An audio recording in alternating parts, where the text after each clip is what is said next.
Eh, Me gustaría entrar a nuestra tercera sección, Eric, sobre Sí. multiplicidades, ¿no?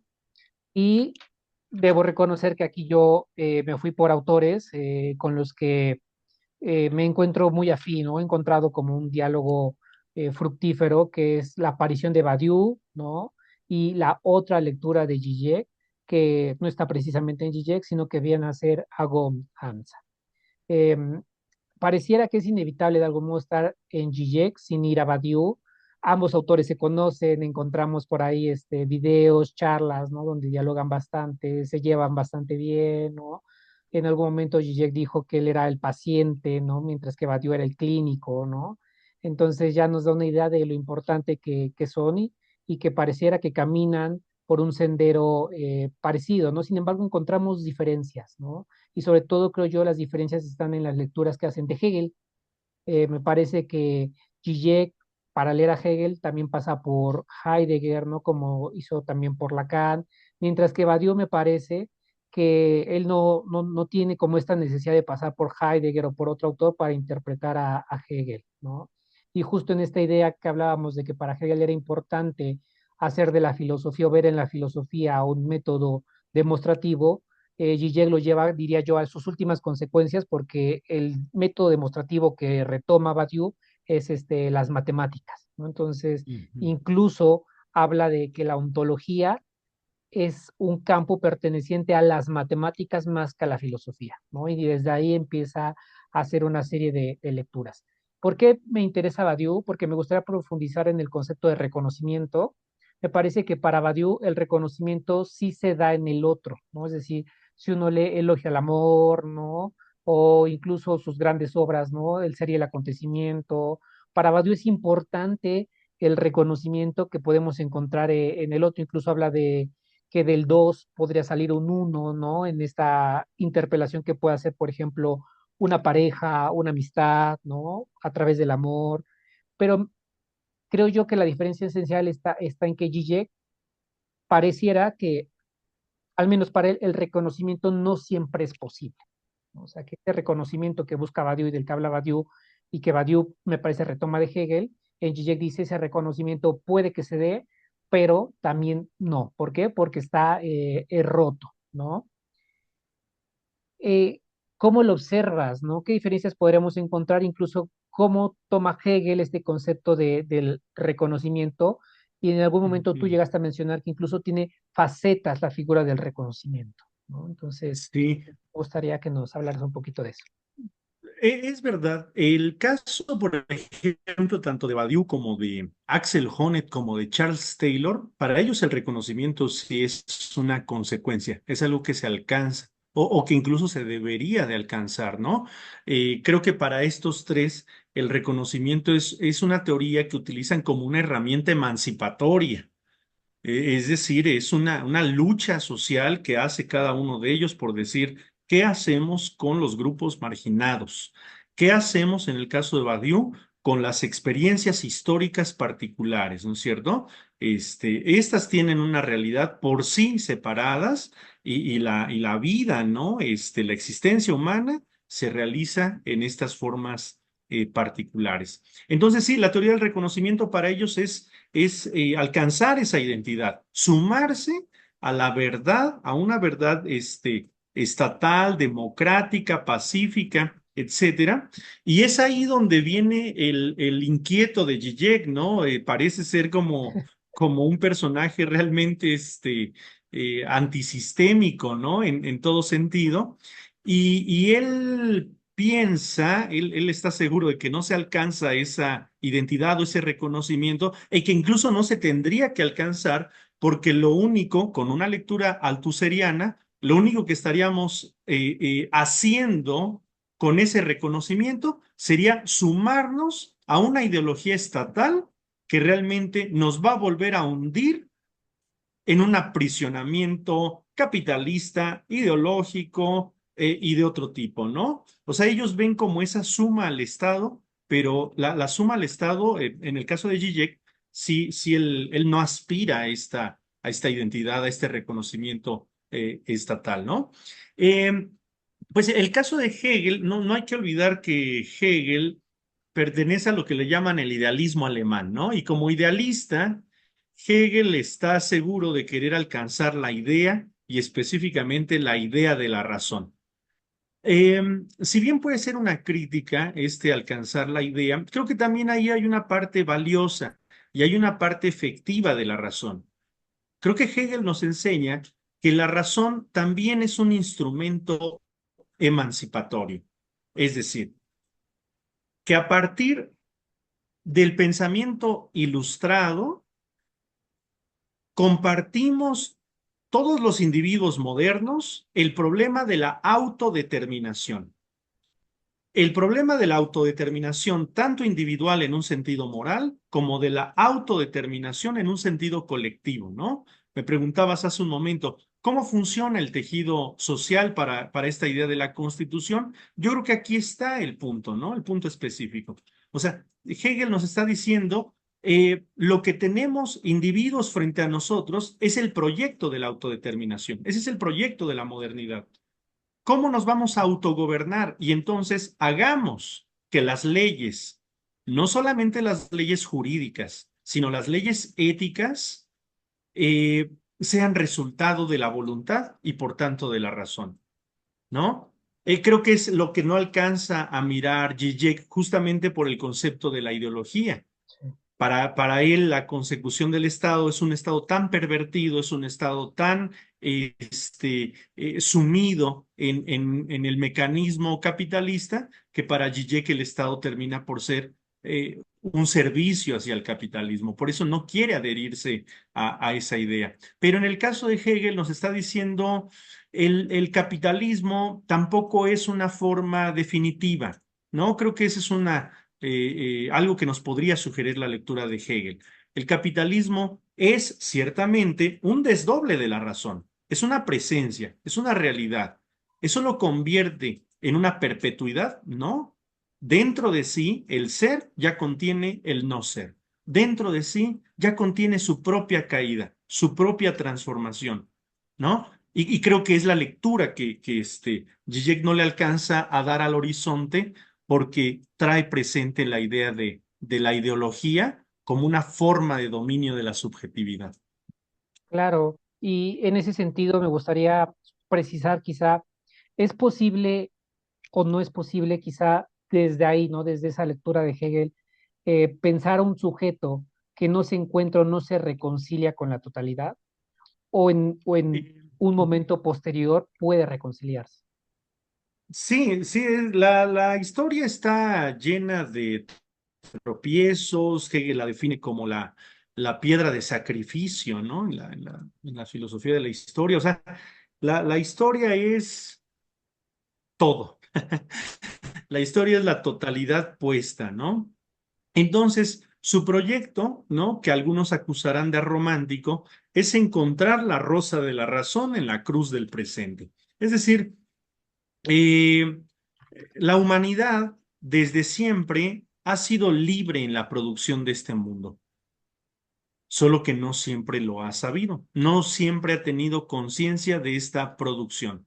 A veces ha pensado que las fuerzas naturales son las que hacen las cosas, a veces ha pensado que una divinidad más fuerte, más grande, más sublime que él, ha sido quien ha creado la realidad, y no es sino hasta la modernidad, específicamente después de la Revolución Francesa, cuando la conciencia sabe de su propia producción. Es decir, cuando la conciencia se hace consciente de sí misma, de que toda la historia, de que todos los procesos han sido su autoproducción, ¿no?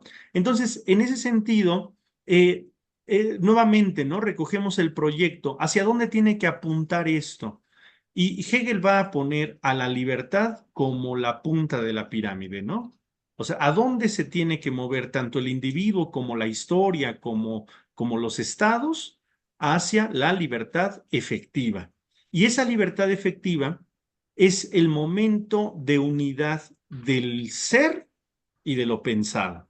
El momento en que coincidan efectivamente lo que está presente con lo que se pensó, hemos llegado. Hemos llegado a un momento definitivo, al menos habremos llegado a un momento de identificación. Entonces, eh, cada una de las manifestaciones, cada una de los seres marginados, aquí viene lo absoluto de la razón y lo que puede ser incómodo de la teoría hegeliana, ¿no?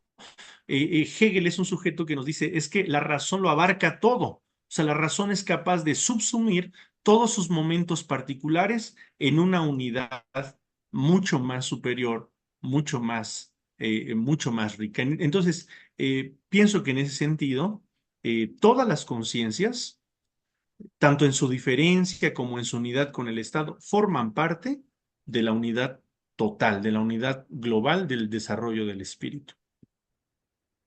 Fascinante. Y justo de las producciones que vamos realizando, ¿no? En ese sentido, en Hamza encontramos una propuesta productiva. Él habla de un derecho por reconocer aquello que producimos, pero ya no es nuestro, es decir, una alienación al derecho. Es que hubo un pequeño párrafo, ¿no? Que yo encontré en Hamza que me pareció fascinante, que dice, con Hegel nos podemos permitir pensar en la alienación como un derecho, es decir, como el derecho a perder el control sobre nuestra propia producción, en el preciso sentido de que un inventor está sujeto a su propia creación. Y a mí me parece algo relevante, sobre todo introduciendo una lectura psicológica, porque pareciera que nos está diciendo que no estamos condenados a sujetarnos a aquello que en algún momento producimos, pero que no solamente es nuestro, sino que dentro de esa producción vamos todos, pero que también en cierto punto eso que nosotros producimos ya no lo reconocemos como nuestro, que ya no es nuestro y nos da como ese, nos dice, tienes ese derecho a reconocer que ya no es tuyo, ¿no? Y que ya no tienes por qué sujetarte de forma fuerte, de forma concienzuda, no, quizá no es la palabra, ¿no? Pero de forma que te haga mártir de aquello que se produjo, ¿no?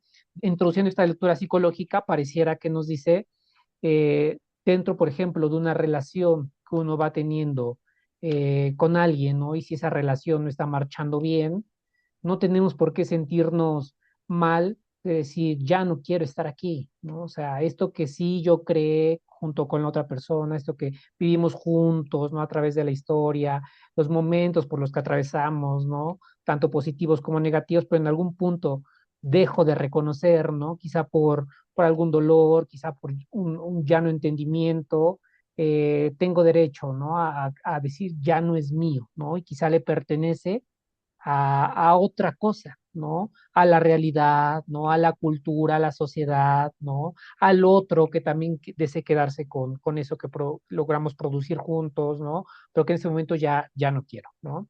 Mi pregunta va encaminada, Eric, a qué implicaciones, quizás es muy fuerte, ¿no? Pero digo, al final la idea es dialogar. ¿Qué implicaciones éticas desde Hegel, ¿no? Podría traer esto, ¿no? O sea, en ese sentido ético en el que camina Hegel. Eh, sí, sí es fuerte, ¿no? Em, en Hegel no encontramos, por ejemplo, un manual de comportamiento, ¿no? Como por ejemplo lo podríamos encontrar en Kant o en otras teorías morales, ¿no?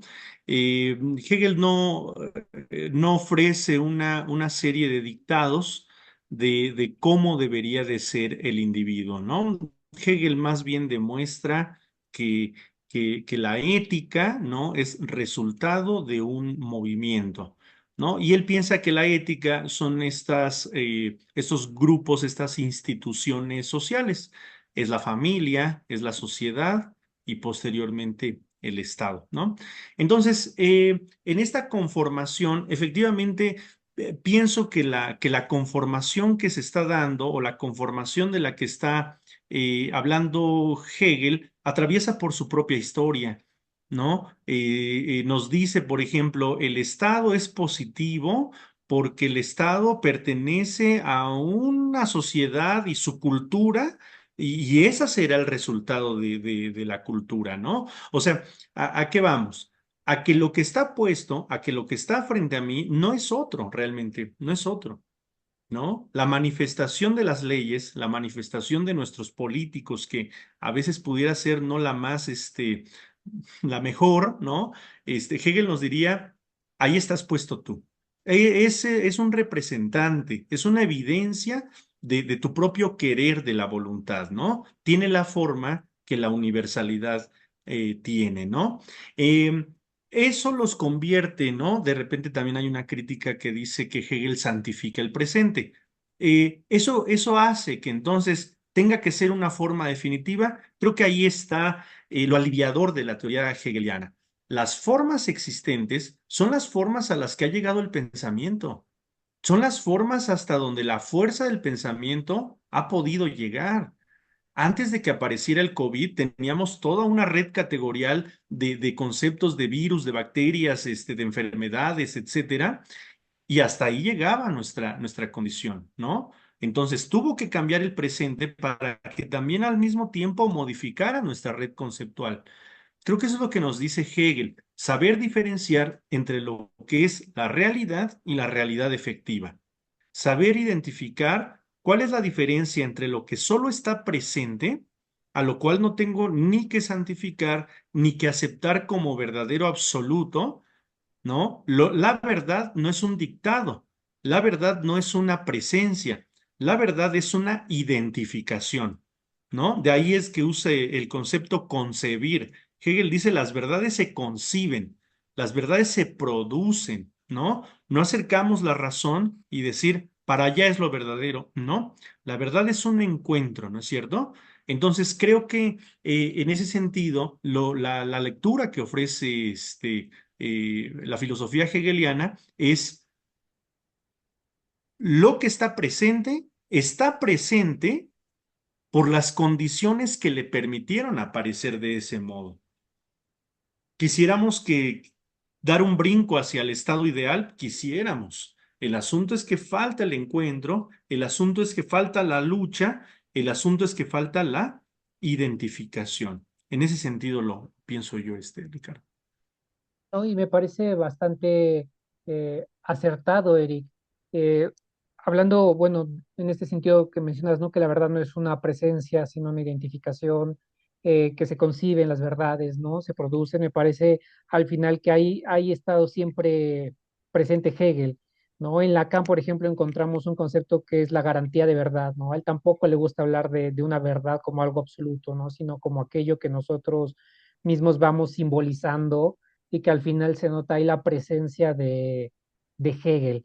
Em, para ir finalizando, Eric, me gustaría hablar de otro concepto y es el de la ideología, ¿no? Me parece que si Hamza hace esta lectura de Hegel, ¿no? Donde dice podemos tener derecho, ¿no? A no reconocer quizá aquello que vamos produciendo, es porque Hamza también trae una lectura muy fuerte gigekiana, ¿no? Donde para Zizek, y justo lo decíamos, la ideología está muy presente, ¿no? O sea, para Zizek la realidad no es pura, no podemos encontrar una realidad pura, sino que encontramos ya una realidad llena de ideología en la que nosotros nos movemos y justo porque ya caminamos en una realidad ideológica, es que aquellas cosas que producimos también ya traen un componente no solamente ruptura, sino también un componente que nos confronta, ¿no? Un componente que nos invita también a no reconocerlo, ¿no? Y del cual a veces podemos ser objetos, ¿no? Em, Está presente, ¿no? A mí me gustaría preguntar, eh, ¿qué vislumbró Hegel, ¿no? En ese concepto de la ideología y que tanta importancia ha tenido en distintas voces, contemporáneas. Ujú. Bien, em, dice en un apartado Hegel, ningún filósofo puede ir más allá de su propio tiempo, ¿no? No hay que ir más allá de Rodas. Creo que es es como no pedirle más de lo que pudiese ofrecer Hegel, ¿no? Un ejemplo es, de repente se le acusa a Hegel ahorita de que es un filósofo que no deja espacio para la diversidad de género, ¿no? Es una filosofía realmente que bloquea todas estas diversidades. Y yo podríamos decir, bueno, es que Hegel no tiene la idea de que se iba a diversificar, Hegel no sabía todos estos horizontes de la libertad y entonces él solamente está en un proyecto inicial de la libertad, ¿no? Entonces, a lo que voy es que seguramente Hegel no sabe, no supo de toda la dimensión que iba a adquirir esto de la ideología, ¿no? Me da la impresión de que Hegel es un personaje que está diciendo lo que se va a realizar tarde o temprano es lo racional, ¿no? Es más, queramos o no, lo racional ya se está realizando. Ahora falta hacerlo autoconsciente. Ahora solo falta que la razón sepa de su propia producción y sepa lo que quiere producir y producirlo, ¿no? Eh, entonces, creo que en ese sentido los horizontes hegelianos son bastante definidos, ¿no? Pero estas lecturas, estas teorías del reconocimiento, esta teoría, el cómo Marx llega a darle mayor volumen a Hegel, ¿no? El cómo las circunstancias históricas le dan todavía mayor volumen, ¿no? Entonces, esta presencia de Zizek, de Althusser, de Badiou, ¿no es cierto? Son personajes que nos dicen, eh, tenemos frente a nosotros el problema de la libertad. Y este problema, el mejor que ha planteado de manera sistemática la libertad es Hegel. Hegel es heredero de Kant, cierto, pero Hegel parece haber tratado sistemáticamente el problema de la libertad, ¿no? Pero ahora tenemos muchos componentes más. Tenemos un capitalismo triunfante, tenemos una tecnificación a la cual el positivismo dijo, esa es la ruta, la conciencia parece estar ahorita ubicada en ese momento, y entonces todos estos grandes lectores son los sujetos necesarios para una tecnificación de estas dimensiones, ¿no? Son personajes que nos enseñan que, que, que una tecnificación, que una industrialización, que un capitalismo tan desconsiderado, tan mecánico, tan laboral, no es precisamente el horizonte de la libertad, ¿no? Sin embargo, no lo quiere perder, sin embargo, lo quiere mantener, ¿no? Y es ahí cuando Zizek, creo yo, ¿no? A pesar de lo latoso que pueda ser Zizek, es el sujeto que mejor deja ver cuáles son los mecanismos ideológicos con los que opera este capitalismo, ¿no? Y por supuesto que está recargado en la teoría tanto de Hegel como de Marx. Entonces, insisto, si bien Hegel no alcanza a mirar hasta allá, pero sí estos nuevos filósofos posmodernos nos dejan ver la potencia de este pensamiento que sigue insistiendo en repensar las condiciones del Estado. Agradezco muchísimo, Eric.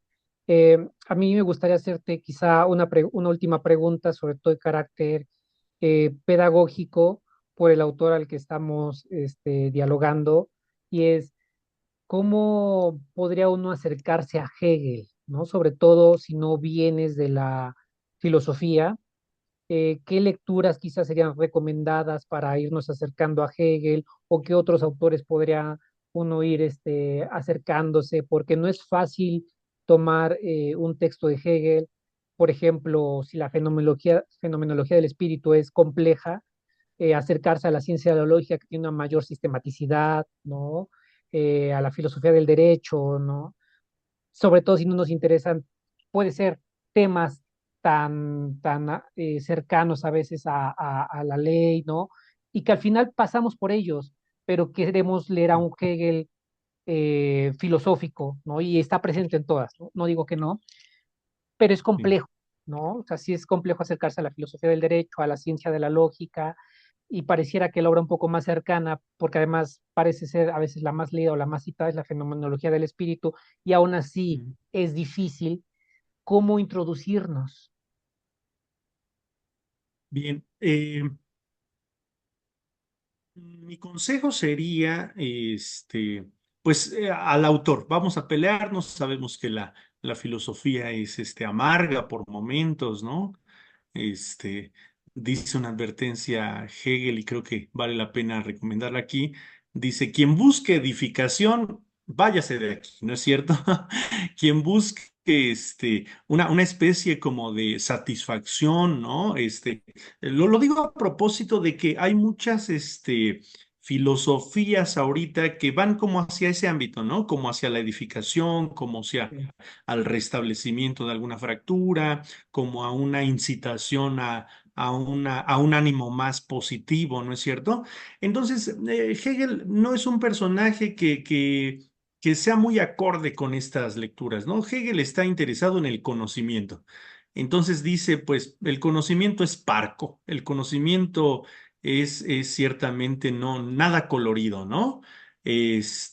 Pero no por eso, eh, tenemos que tener un temor o una distancia con respecto a Hegel. No, yo pienso, fíjate, que los prefacios de Hegel, los prefacios tanto el de la fenomenología, el de la lógica y el de la filosofía del derecho, son unas dosis realmente de una filosofía de altísimo nivel. Es decir, en los prefacios hegelianos, si bien son largos, si bien son densos, encontramos verdaderamente a un Hegel que quiere decir todo de una vez, ¿no? Un Hegel que quiere decirlo con todo su volumen. Lo quiere decir desde expresiones hasta poéticas, ¿no? Expresiones herméticas y expresiones filosóficas, como lo decías hace un momento, que me gustó mucho eso, ¿no? O sea, cómo encontrar a ese Hegel filósofo, a ese Hegel filosófico, no precisamente a un Hegel de la ley, no precisamente a un Hegel crítico o a un Hegel que se parece a otro, no, sino un Hegel filosófico. Y pensaría yo que son los prefacios, Ricardo. Los prefacios nos dejan muy bien tanto la personalidad como la profundidad del pensamiento hegeliano, ¿no? Es una intersección de poesía, de sabiduría, de filosofía, que, que alguna vez quienes lo leímos nos quedamos de ahí una vez y para siempre, Ricardo. sí, es difícil no encantarse con Hegel, sobre todo cuando uno, en estas expresiones, sobre todo que tú mencionas poéticas, uno encuentra tanta realidad. Pareciera que uno dice, Es ¿cómo? verdad. ¿No? Parecía que esto que parece y Ujú, que es justo un poema contiene tanta filosofía, tanta realidad, ¿no?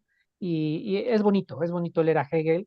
A mí me gustaría, lo comentaste tú en la ponencia que tuviste, Eric, me gustaría rescatarlo aquí también, que tenemos nosotros en México, ¿no? La fenomenología del espíritu, el Fondo de Cultura Económica, con una revisión dada por el doctor Gustavo Leiva, ¿no? A esta que hacen Wenceslao Roses y Ricardo Guerra, hay una edición con limpieza, ¿no? Del doctor Leiva, y creo que es importante acercarse también a ese texto específicamente porque el doctor Leiva, si algo se caracteriza, es que es muy sistemático, ¿no? Le encanta la sistematicidad y nos introduce a los cambios que han existido, a los conceptos, a cómo los podemos leer una vez que entramos en la obra. Entonces me parece un gran libro.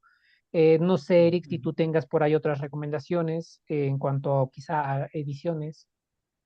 Esta que dices de la fenomenología, sí, justo por el trato que estás comentando que le da el doctor Leiva, y además esta fidelidad de la traducción, ¿no? O sea, bien sabemos tú y yo que el doctor Leiva se formó, ¿no? En Alemania y Sí, que parece haber recuperado toda esta formalidad, toda esta precisión, ¿no? Toda esta erudición que solicita una traducción alemana.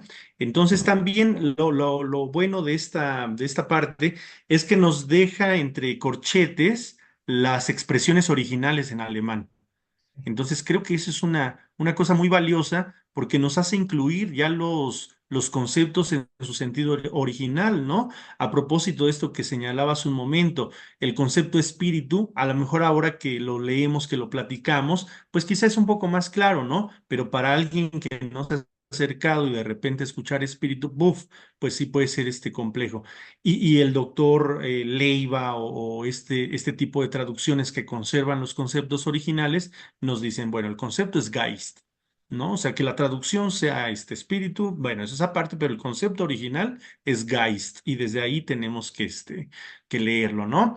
Hay una en filosofía del derecho, es como la que se estaba utilizando ahorita, ¿no? La de José Luis Bermal. Entiendo que hay otra versión publicada por San Pablo Editores, me parece que se llama la editorial, y solo que no trae notas al pie, ¿no? Que luego son bastante aclaradoras. Pero la de José Luis Bermal es muy buena. Y de la ciencia de la lógica hay dos versiones. Hay una primera de Mondolfo en la editorial Solar, solo que ya leyéndola con precisión trae algunos errores ortográficos normales, pienso yo, ¿no? Es un libro tan extenso que naturalmente puede haber por ahí un error ortográfico. Pero hay una edición muy revisada, muy amplia, que es la que hace Félix Duque para la editorial Abada. Salen dos secciones, la ciencia de la lógica, y creo que es ahorita la autoridad en las traducciones al castellano. Perfecto. Pues no nos queda más que invitarles a que lean a Hegel, a que se enojen, a que se enamoren, ¿no? A que encuentren contradicciones que seguramente saldrá algo maravilloso de ellas, ¿no? Una vez que uno se acerca a un texto filosófico, un texto literario, en fin. Por mi parte me queda, Eric, darte las gracias, lo sabes, pero también lo hago a cámara.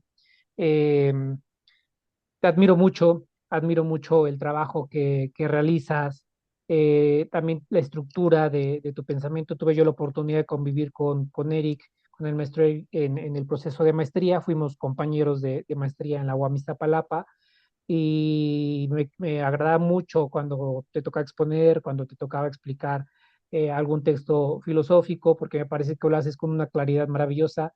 Entiendo por qué estás en la educación, ¿no? Eres alguien bastante también pedagógico, que hace que lo complejo parezca no sencillo, sino que atractivo, ¿sabes? Y con ganas de ir a acercarse a ver qué dice ahí, ¿no? Entonces, agradezco mucho también tu tiempo, el que apoyes este diálogo. Eh, para mí, yo siempre lo dije, esto lo hago con la finalidad de nutrirme, nutrir a quien guste compartir este espacio y dialogar con las personas que admiro mucho, que no son pocas y que sé que seguirán saliendo en el camino que uno va andando. Entonces, muchísimas gracias, Eric. No, muchas gracias a ti, Ricardo, y pues también gracias a la audiencia que lo hace posible, y cualquier otra cosa, pues por acá estamos. Gracias, Ricardo. Al contrario, gracias a ti, Eric.